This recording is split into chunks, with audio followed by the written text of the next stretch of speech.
அந்த ஏரியாவுல இருக்கிற எல்லா பசங்களுமே நம்ம சதீஷ் கூட நல்ல ஃப்ரெண்ட் ஆயிடுறாங்க. எல்லாருமே ஒன்னா சேர்ந்து விளையாடவும் ஆரம்பிக்கிறாங்க.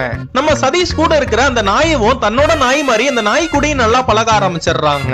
இவனுங்க எல்லாருமே நம்ம சதீஷ் கிட்ட இருக்கிற நல்ல விஷயத்த கத்துக்கிட்டாலும் அவன் எப்படி இருப்பானா, அவன் எப்படி லோக்கலா பேசுவானா அது மாதிரியே அவங்க வீட்டுல கெத்தா பேச ஆரம்பிச்சிடுறாங்க. இதெல்லாம் பாக்குற அவங்க வீட்டுல இருக்கிற பேரண்ட்ஸும் அந்த பையன் கூட நீங்க யாரும் சேரக்கூடாதுன்னு சொல்லி வான் பண்றாங்க. ஒரு நாள் பயங்கரமா மழை பெஞ்சு நம்ம சதீஷுக்கு தங்குறதுக்கு இடம் இல்லாம அந்த மலையில நனைஞ்சு அவனுக்கு சளி பிடிச்சு உடம்பு சரியில்லாம போயிடுது. இதெல்லாம் பார்த்து புரிஞ்சுக்கிட்ட அந்த ஏரியா ஃப்ரெண்ட்ஸ் எல்லாருமே நம்ம சதீஷ் காலையில பண்ற வேலைய காலையில வேக வேகமா எழுந்து தன்னோட நண்பனுக்காக அங்க இருக்கிற எல்லா காரையுமே கிளீன் பண்ணி தொடச்சு விட்டுறாங்க. இதெல்லாம் பாக்குற சதீஷுக்கும் அவனுங்க எல்லாரையுமே ரொம்ப பிடிச்சு போயிருது. இப்படின்னா இருக்கிறப்ப அந்த ஏரியால விஸ்வான ஒரு அண்ணன் இருப்பாரு. அவருக்கு நிறைய டேலண்ட் இருந்தாலும் அவருக்கு லேடிஸ் வாய்ஸா இருக்கிறனால அவருக்கு யாருமே வேலை தந்திருக்க மாட்டாங்க. அவரும் ஒவ்வொரு கம்பெனியா போய் ரிஜெக்ட் ஆகி வெளியில தான் வருவாரு. இது எல்லாத்தையுமே நம்ம சதீஷ் கிட்ட சொல்றாரு. நம்ம சதீஷும் நம்ம விஸ்வா அண்ணனுக்கு ஒரு ஐடியா கொடுக்குறான்.